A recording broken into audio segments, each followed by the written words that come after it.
Žalm 84, který pak bude i předmětem mého kázání, nad kterým se budeme společně zamýšlet a ze kterého budeme přijímat požehnání. Má 13 veršů, není příliš dlouhý a budu číst z ekumenického překladu od 2. verše. Jak jsou milé tvé příbytky, Hospodine zástupů. Má duše zmírá steskem po Hospodinových nádvořích. Mé srdce i mé tělo plesají vstříc živému Bohu. Vždyť i vrabec přístřeší si najde, vlaštovka si staví hnízdo u tvých oltářů, aby svá mláďata zde uložila. Hospodine zástupů, můj králi a můj Bože. Blaze těm, kdo bydlí ve tvém domě, mohou tě zde vždycky chválit. Blaze člověku, jenž sílu hledá v tobě, těm, kteří se vydávají na pouť. Když dolinou balzámovníků se ubírají, učiní prameništěm. Včasný déšť jí halí požehnáním. Pokračují stále s novou silou, objeví se před svým Bohem na Sionu. Hospodine, Bože zástupů, slyš modlitbu mou, naslouchej Jákubův Bože. Ty jsi náš štít, Bože pohleď, na tvář svého pomazaného raď shlédnout. Den v tvých nádvořích je lepší než tisíce jinde. Raději chci stát před prahem domu svého Boha, než prodlévat v stanech své volnosti. Vždyť Hospodin Bůh je štít a slunce. Hospodin je dárce milosti a slávy. Žádné dobro neodepře těm, kdo žijí bezúhonně. Hospodine zástupů, blaze člověku, jenž doufá v tebe.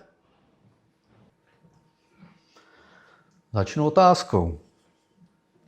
Co je to štěstí? A čekal jsem na tuhle odpověď, tak zní asi nejznámější odpověď na jinak docela složitou otázku. Není asi úplně správná, ale rozhodně tady v Čechách mezi námi je nejčastější. A štěstí bude i hlavním tématem dnešního zamyšlení, protože štěstí je odedávna předmětem mnohých úvah, nejen myslitelů a významných osobností, ale i běžných lidí, jako jsme ty a já. Každý člověk chce být totiž šťastný. Lidé odjakživa hledají způsob, jak být šťastnými. Možná jste se setkali v knihkupectvích nebo na e-shopech s knihami typu 5 rad pro šťastný život nebo 8 zaručených metod, jak se stát šťastným. Takovou knihu nebo aspoň kapitolu v Bibli nenajdeme. Ale popis toho, co je to štěstí a vodítka pro prožití šťastného života tam najdeme. Například v žalmu, který jsme před chvílí četli. Je to žalm, který patří mezi takzvané poutní žalmy. To byly žalmy, které si zpívali poutníci na své cestě do Jeruzaléma. U příležitosti 3 židovských svátků stanovených v Tóře, svátku nekvašených chlebů, svátku týdnů a svátku stánků, se vydávali poutníci do Jeruzaléma, do chrámu. A protože Jeruzalém leží v horách, všechny cesty k městu vedly do kopce. Proto se také tyto žalmy nazývají stoupavé. Během této poutě čekalo pocestné vedro, sucho, námaha, velká námaha a někdy i lupiči podél cest. Mohlo se jednat o dost nebezpečnou cestu. Proto tyto poutní žalmy vyjadřují vděčnost za ochranu a pomoc na cestě a také radostné očekávání na setkání s Hospodinem a touhu po Boží přítomnosti. Tento žalm je však jiný tím, že ho psal Izraelec, který se na očekávanou pouť nemohl vydat. Z důvodu, který neznáme, zůstal doma. A je mu to dost líto. Vyjadřuje velký zármutek z toho, že se nemůže vydat na cestu. Dokonce píše, že zmírá steskem po Hospodinových nádvořích. Závidí ptákům, kteří mají hnízda v chrámu a jsou tak neustále poblíž oltáře. v Boží přítomnosti. Přestože se však nevydal na pouť, svým srdcem je u Hospodina. Touží po něm a radostně ho oslavuje. Jako by opravdu na tom chrámovém nádvoří byl. I náš život je taková pouť, jsme jenom poutníci. Náš skutečný domov není zde. A poutní cestu do Jeruzaléma můžeme přirovnat i k naší životní cestě. Naším cílem je věčné společenství s Bohem v jeho království. Tam se dostaneme po naší smrti, pokud vytrváme na té úzké cestě, na kterou jsme se vydali při našem obrácení. Vedle toho však máme spoustu cílů, plánů, přání, co bychom chtěli v životě zažít nebo vykonat. Jaké to jsou touhy? Co opravdu chceme v životě dosáhnout? Po čem nejvíce toužíme? Co nás nejvíce naplňuje, uspokojuje a pro co jsme schopni se nejvíce nadchnout? Co nás motivuje k tomu, co děláme a o co usilujeme? Pro někoho to může být bohatství, které dává člověku spoustu možností, jak uspokojit své touhy, nebo zdraví, které nám umožní aktivně žít, nebo jinak řečeno život bez nemocí a bolesti, které nám naopak život mohou velmi znepříjemnit a omezit. Můžeme přidat úspěch v práci, rodinu, hezké bydlení, vyšší společenské postavení, moc a další a další. Lidské touhy a potřeby jsou neomezené. Dá se to vše nějak shrnout? Dá. Lidé touží být šťastní. Každému přináší štěstí trochu něco jiného, ale pocit štěstí je to, o co všichni skutečně stojíme. A tak tedy, co je to štěstí? Štěstí, aspoň tak, jak se obvykle chápe tento pojem, je stav trvalé spokojenosti. Tedy nejen dočasný pocit uspokojení z něčeho, co se povedlo, ale dlouhodobý stav mysli našeho nitra. Není to prchavý moment emočního vzplanutí, i když to k tomu taky patří, ale vnitřní vyrovnanost. Tím se štěstí liší od radosti, která je obvykle vyvolána nějakým pozitivním podnětem nebo příjemným zážitkem. A radost je okamžitá reakce například na úspěch v práci, ve sportu nebo jen hezký výhled v přírodě. Štěstí je širší pojem. Radost samozřejmě zahrnuje taky, ale prožíváme ho tehdy, když se daří naplňovat naše cíle, touhy a to, co považujeme za smysl života. Chce vůbec Bůh, abychom byli šťastní? To je trochu provokativní otázka, uznávám. A to, jakou odpověď na ní dáme, pak záleží právě na tom, co si pod pojmem štěstí představíme. Co člověk, to trochu jiná představa. A proto je nanejvýš vhodné se podívat na to, co o tom říká Bůh. Co tedy o štěstí říká konkrétně tento žalm? Na první pohled nic moc. Slovo štěstí se tu nevyskytuje. To je ovšem dáno překladem hebrejského slova ašere, které se tradičně překládá jako blažený, blahoslavený nebo požehnaný člověk. Ten, kdo vyrostl v církvi, je na tyto výrazy zvyklý, i když je taky otázkou, co si vlastně pod tím pojmem představí. A slovo blahoslavený používáme jen, když čteme nahlas Bibli, jinak asi nikdo z nás. Za to slovu štěstí tomu rozumí každý. Je naprosto srozumitelné a význam původního textu nám umožňuje to i takto číst. A některé překlady to tak i dělají. 3krát jsme tady v tomto žalmu mohli číst o šťastném člověku. Ve verších 5, 6 a 13. Zmíním je ještě jednou. V 5. verši. Blaze těm, kdo bydlí ve tvém domě, mohou tě zde vždycky chválit. V 6. verši. Blaze člověku, jenž sílu hledá v tobě, těm, kteří se vydávají na pouť. A ve 13. verši. Blaze člověku, jenž doufá v tebe.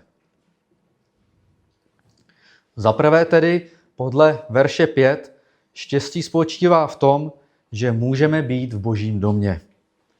Šťastný je ten, kdo přebývá v Boží přítomnosti. Ten, jehož srdce je blízko tomu Božímu. Autor žalmu závidí těm, kdo bydlí v Božím domě, protože mohou chválit Boha neustále, v každé chvíli. Občasná návštěva chrámu je sice dobrá, ale ne tak dobrá, jako zabydlet se poblíž oltáře. Jako právě ty vlaštovky a vrabci, kteří si tam postavili hnízdo a mají to takřka na dosah. Blízký vztah s Bohem přináší pravé štěstí v životě. A tento hluboký vztah, který nám přináší pokoj vnitru, je možný jen díky očištění od hříchu Ježíšovou smrtí na kříži. Ježíšovo vítězství nám umožnilo se smířit s Bohem a být tak neustále spojen s ním. A tak dnes již nepotřebujeme putovat do chrámu, abychom se setkali s Bohem, bez tak je jeruzalemský chrám zničený. Nemusíme hledat Boha ani na jiných posvátných místech, a to dokonce ani v neděli v kostele. Ne, že by nebylo dobré sem pravidelně v neděli chodit, to jistě ano.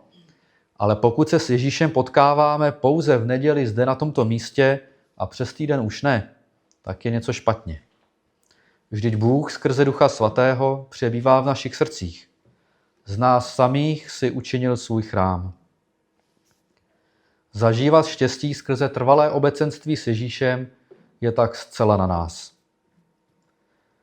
Záleží jedině na nás, čemu dáme v životě přednost.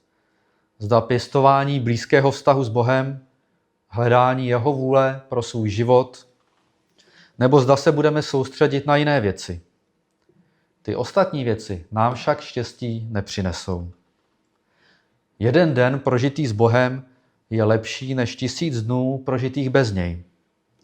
Jeden den naplněný Boží blízkostí je lepší než 1000 dnů strávených v Karibiku na jachtě, ale bez Boha. Někdy může být lákavá představa užít si života bez všech omezení, která následování Krista přináší. Užít si život bez omezujících morálních zásad, času věnovanému společenství církvi, peněz odevzdávaných do společné kasy. Ale žalmista píše, že je lepší stát alespoň před prahem Božího domu, než být ve stanech ničemu. Takový život totiž štěstí nepřinese.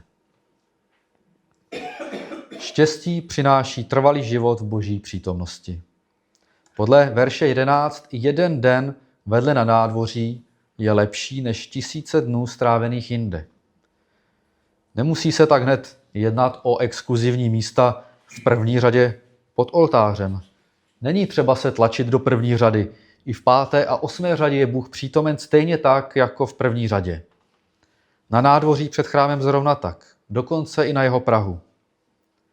Možná někdy zažíváme Boží blízkost silněji, jako bychom stáli vedle Ježíše, někdy napojení na Krista cítíme slaběji. Naše emoce jsou vrtkavé a určitě přijdou kratší nebo i delší období, kdy nebudeme prožívat extra velkou radost z toho, že jsme Božími dětmi. O to důležitější je postavit se na to, co říká Boží slovo, na jeho zaslíbení, že jeho duch přebývá v každém z nás, v každém, kdo se narodil znovu, kdo se obrátil k němu a vydal za ním. Pak spojení s Kristem zůstane, navzdory pocitu, že je Pán Bůh daleko. V tom spočívá štěstí člověka, že může být v každé chvíli s Ježíšem, že o jeho lásku nikdy nepřijde, že Ducha Svatého mu nikdo a nic nevezme. To druhé, co říká tento žalm o štěstí. Šťastný je ten, kdo hledá sílu v Bohu. V životě zažíváme a budeme zažívat situace, které budou těžké. Kde najdeme sílu je vydržet, překonat překážky, odolat pokušení? V sobě? Kdo z nás je natolik silný, aby to o sobě dokázal říct? Kdo spoléhá na sebe, tak ho nevyhnutelně čeká zklamání. Dokonce i pokud spoléháme na druhé, přátelé, rodinu, církev, nebo dobrou pojistku, či tučné konto v bance. Pouť do Jeruzaléma, jak jsem říkal na začátku, byla dost obtížná. Například na cestě z údolí Jordánu se překonával výškový rozdíl přibližně 1000 metrů, a to dost strmým, skalnatým a nehostinným terénem. Krajina byla téměř pustá, bez vody a bez úkrytu. A na cestě se mohli vyskytovat i lupiči, jak nám připomíná i Ježíšovo podobenství o milosrdném Samařanovi. Poutník potřeboval na takový výstup dost sil, fyzických i psychických. I my potřebujeme spoustu sil na naší pouti životem. Hledáme ji u Boha ve společenství s ním, nebo se vystačíme sami?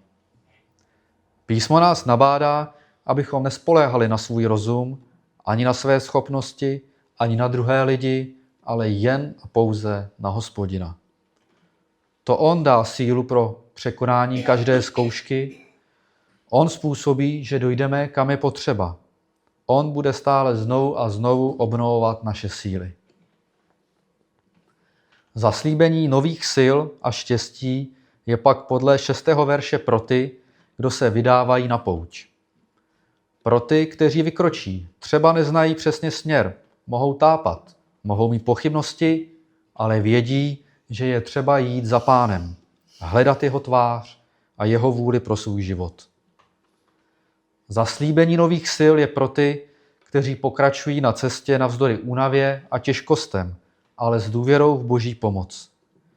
Pak se sami mohou stát požehnáním pro ostatní, když vyprahlá místa na své pouti učiní prameništěm, jak čteme ve verši 7. Z neplodných, neúrodných míst se stávají oázy života. Tam, kde hrozila únava, lze nyní nacházet odpočinek. A i z našich bezútěšných životních situací se mohou stát místa obnovy, povzbuzení a nových začátků. V těch těžkých chvílích života je těžké o sobě říct, že jsem šťastný. Vůbec nám to nemusí jít přes pusu. Zvlášť, když taková situace trvá delší dobu, když nejsme v pohodě po více měsíců. Kolikrát se aspoň mně chtělo na otázku, jak se máš, odpovědět, no špatně, na místo běžného dobře, nebo jde to. Natož o sobě říct, že jsem spokojený nebo šťastný. Jenomže o to právě jde. Uvědomit si, že v takových situacích mě Pán podpírá, že mohu prožívat dobré chvíle na modlitbách, být blízko Bohu, od něho čerpat sílu a milost na každý nový den. A tak místo toho, abychom sami přijímali pomoc a povzbuzení, sami jsme najednou schopni pomoci ostatním.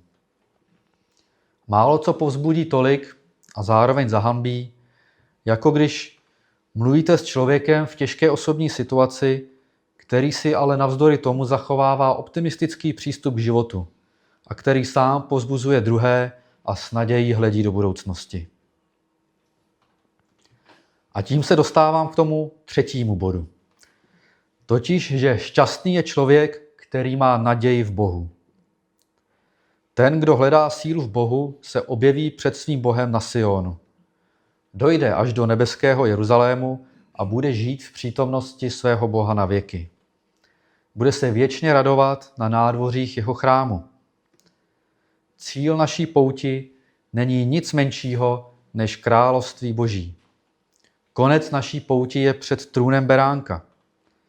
Náš skutečný domov je v domě našeho nebeského Otce, kde každému z nás slíbil jeho syn Ježíš příbytek. Rezervoval nám tam místo. Nepotřebujeme k tomu žádnou hypotéku ani peníze v hotovosti. Už bylo zaplaceno.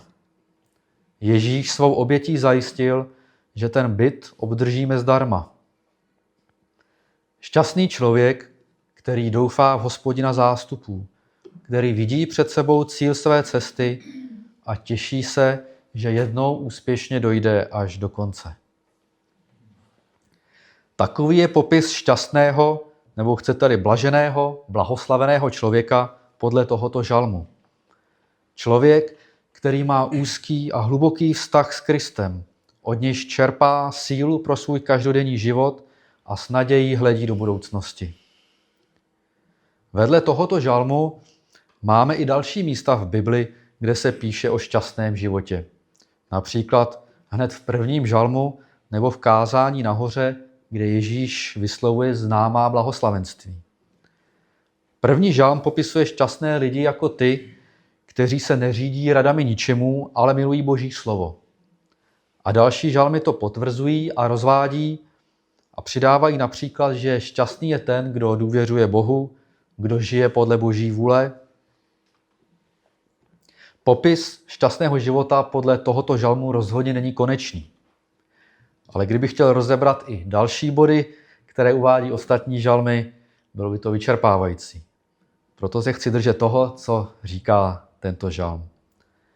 Ale až si budete někdy doma číst žalmy, můžete si všude na místo fráze blaze člověku nebo blahoslavený je ten, dosadit větu šťastný je ten. Štěstí je tedy trvalý stav našeho nitra, spokojenost s tím, že jdeme životem ruku v ruce s všemohoucím Bohem, který nám dává sílu, milost a naději do každého nového dne. Tento stav je proto nezávislý na okolnostech, jakkoliv mohou být nepříjemné. Vždyť co nás může odloučit od Boží lásky? Co nebo kdo nás může připravit o jeho ducha, kterého nám Bůh daroval? Naprosto nic. To, jestli jsme šťastní, závisí jenom na nás. Na tom, jestli opravdu chceme, aby to tak bylo, jestli se spokojíme s tím, co nám Bůh dává. Proto může být člověk šťastný navzdory nemoci, chudobě nebo stáří. I když je naše štěstí závislé především na nás, postoj našeho nitra a nestojí na vnějších věcech, jako jsou peníze, zdraví nebo rodina, přesto Bůh dává své požehnání lidem, kteří se na něj spoléhají a touží po jeho přítomnosti ve svém životě. Mohli bychom říci, že Bůh šťastným lidem dává pocítit štěstí i v těch vnějších věcech. Čteme to ve verši 12. Hospodin je štít a slunce, je dárce milosti a slávy a neodepře žádné dobro těm, kdo žijí bezúhonně. Bůh pamatuje na ty, kdo mu patří a kteří se snaží žít podle jeho vůle. Vyslýchá jejich modlitby, dává novou milost a odpuštění na každý nový den. Bůh jako dobrý otec dává dobré věci svým dětem, které ho o ně prosí. Vždyť Hospodin je štít a slunce. To jsou symboly Boží ochrany a světla na cestu. Všude, kam nás naše cesta zavede, tam je na blízku i Bůh jako naše pomoc i ochrana. Bůh působí skrze své slovo jako světlo na naší pouti životem. Ježíš o sobě říká, že je světlo světa, že každý, kdo jde za ním, nepůjde ve tmě, nebude bloudit, ale bude mít světlo života. Tak se projevuje Boží přítomnost v životě šťastného člověka. Boží přítomnost, která je sama o sobě největším štěstím člověka. Uvědomujeme si to vůbec? Nezapomínáme na to při naší životní pouti do nebeského Jeruzalému? Nesnažíme se na té naší cestě až příliš hledat štěstí v našich sobeckých touhách? Nesnažíme se dosáhnout štěstí naplňováním našich vlastních přání a domnělých potřeb? Přináší nám cesta do Božího království uspokojení a máme z ní radost? Je na nás, kam budeme v životě směřovat, čemu budeme věnovat čas, jakým touhám dáme ve svém srdci prostor. Je na nás, jestli budeme přebývat na nádvořích Božího chrámu v přítomnosti našeho zachránce, nebo zda dáme přednost něčemu jinému. Můžeme si být ale jisti tím, že štěstí bez hlubokého vztahu s Bohem, který nám svítí na cestu, nenalezneme. Na tomto světě jsme jen dočasně, jsme tu jen cizinci a náš pravý domov a také naše štěstí je v nebesích. Šťastný je ten, kdo přebývá v Božím domě, kdo u něj hledá sílu, kdo doufá v Hospodina. Amen.